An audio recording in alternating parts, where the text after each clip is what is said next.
ՄԱԿ-ի գլխավոր ասամբլեայի 80-րդ նստաշրջանի բարձրաստիճան քննարկումների վերջին օրն է։ Սեպտեմբերի 23-ից սկսված ելույթների հիմնական թեմաներն էին ռուս-ուկրաինական պատերազմը, Իրանի միջուկային ծրագիրը, իսրայելա-պաղեստինյան հակամարտությունը, մասնավորապես Գազայում տեղի ունեցող աղետը։ Ռուսաստանի արտաքին գործերի նախարար Սերգեյ Լավրովն իր ելույթի ժամանակ խստորեն քննադատել է Արևմուտքին։ Հաշվի առնելով Ռուսաստանի դեմ ուժի սպառնալիքների աճող հաճախականությունը, որոնք մեղադրում են նրան Հյուսիսատլանտյան դաշինքի և Եվրոպական միության վրա հարձակում ծրագրելու մեջ, նախագահ Պուտինը բազմիցս հերքել է նման սադրիչ մեղադրանքները։ Ռուսաստանը երբեք չի ունեցել և չունի նման մտադրություններ։ Այնուամենայնիվ, իմ երկրի դեմ ցանկացած ագրեսիա կդիմագրավվի վճռական և անհապաղ պատասխանով։ ՆԱՏՕ-ի և Եվրամիության ներկայացուցիչները, որոնք ոչ միայն համոզում են իրենց ընտրողներին Ռուսաստանի հետ պատերազմի անխուսափելիության մեջ և կոչ են անում խստացնել տնտեսական միջոցները, այլև բացահայտ հայտարարում են մեր Կալինինգրադի մարզի և Ռուսաստանի այլ տարածքների վրա հարձակման նախապատրաստության մասին։ Որևէ կասկած այս հարցում չպետք է ունենան։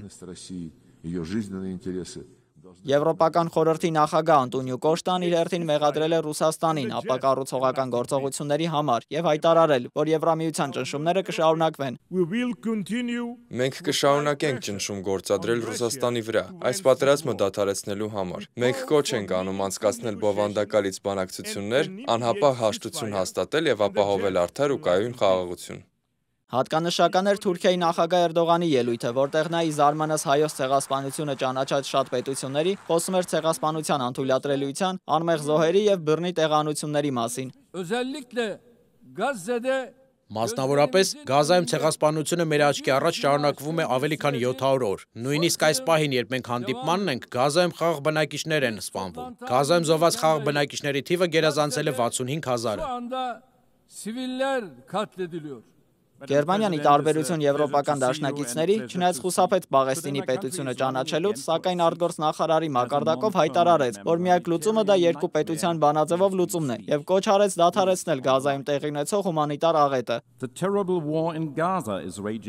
Գազայում ընթացող սարսափելի պատերազմը անողոք կերպով շարունակում է վերածվել երկրային դժոխքի և հումանիտար աղետի, որն այս պահին էլ խորանում է։ Այս պատերազմը պետք է անհապաղ դադարեցվի, պատանդները պետք է անվտանգ ազատ արձակվեն։ Իսրայելի գոյությունը և անվտանգությունը մշտապես կմնա մեր պետական քաղաքականության հիմնարար սկզբունքներից։ Մերձավոր Արևելքում բոլորի համար պետք է ապահովվի խաղաղ և արժանապատիվ ապագա։ Ինչպես այս շաբաթ այս դահլիճում վերահաստատվեց, երկու ժողովուրդների համար երկու պետություն ստեղծելու լուծումը մնում է միակ կենսունակ ճանապարհը։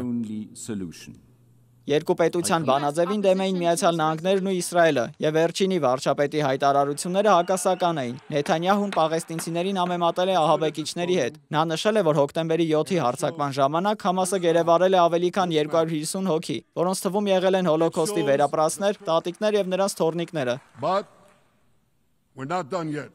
Բայց մենք դեռ չենք ավարտել։ Համասի վերջին փշրանքները թաքնվել են Գազա քաղաքում, նրանք խոստանում են կրկնել հոկտեմբերի 7-ի ոճիրները նորից ու նորից, անկախ նրանից, թե որքան են նվազել նրանց ուժերը։ Ահա թե ինչու Իսրայելը պետք է ավարտի այս գործը, ահա թե ինչու մենք ցանկանում ենք դա անել որքան հնարավոր է արագ։ Իսրայելի վարչապետը քննադատել է Պաղեստինի պետության ճանաչումը, անվանելով դա անթույլատրելի։ Պաղեստինցիներին պետություն տրամադրել Երուսաղեմից 1 մղոն հեռավորության վրա հոկտեմբերի 7-ից հետո նույնն է, ինչ Ալ-Քաիդային պետություն հատկացնել Նյու Յորքից 1 մղոն հեռավորության վրա սեպտեմբերի 11-ից հետո։ Սա բացարձակ խելագարություն է, անմտություն, և մենք դա չենք անի։ Գրեթե նույն կերպ է արձագանքել նաև Դոնալդ Թրամփը։ Նա մեղադրել է Համասին Գազայում տիրող իրավիճակի համար և կոչ արել անհապաղ վերադարձնել բոլոր գերիներին։ Ես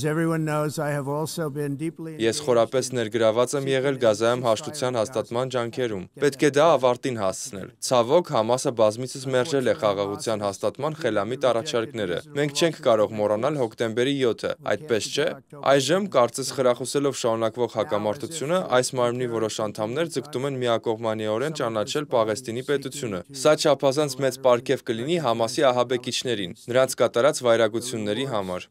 ՄԱԿ-ի գլխավոր ասամբլեայի 80-րդ նստաշրջանի կարևոր իրադարձություններից մեկը Սիրիայի նախագահի ելույթն էր 58-ամյա դադարից հետո։ Սիրիայի նախագահի վերջին ելույթը տեղի էր ունեցել 1967 թվականին արաբ-իսրայելական պատերազմից հետո։ Գոլանի բարձունքների օկուպացիայից հետո Սիրիան բոյկոտել էր ՄԱԿ-ի գլխավոր ասամբլեայում նախագահական մակարդակով ելույթները։ Այդ ժամանակից ի վեր երկիրը ներկայացրել են արտգործ նախարարները, իսկ այժմ 2025 թվականի սեպտեմբերի 24-ին ելույթով հանդես եկավ Սիրիայի անցումային շրջանի նախագահ, Ալ-Քաիդայի մասնաճյուղը համարվող սկզբում Ջաբհաթ ալ-Նուսրա, ապա Ֆաթ ալ-Շամի մաս Հայաթ Թահրիր ալ-Շամ խմբավորման առաջնորդ Ահմեդ ալ-Շարան։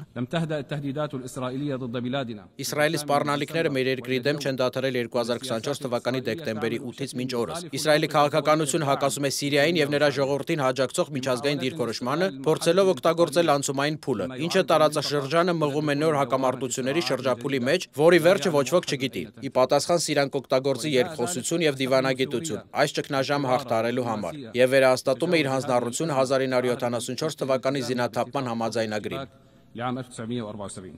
Նստաշրջանը բացահայտեց առաջնորդների միջև խորքային տարաձայնությունները, սակայն նաև նպաստեց դիվանագիտական երկխոսությանը, խաղաղության եւ կայուն զարգացման առաջարկներ մշակելու համար։ Կոնկրետ արդյունքները կախված կլինեն հետագա բանակցություններից եւ պետությունների համագործակցության պատրաստակամությունից։ Դավիթ Գենջոյան, Ռիոփն մեդիա։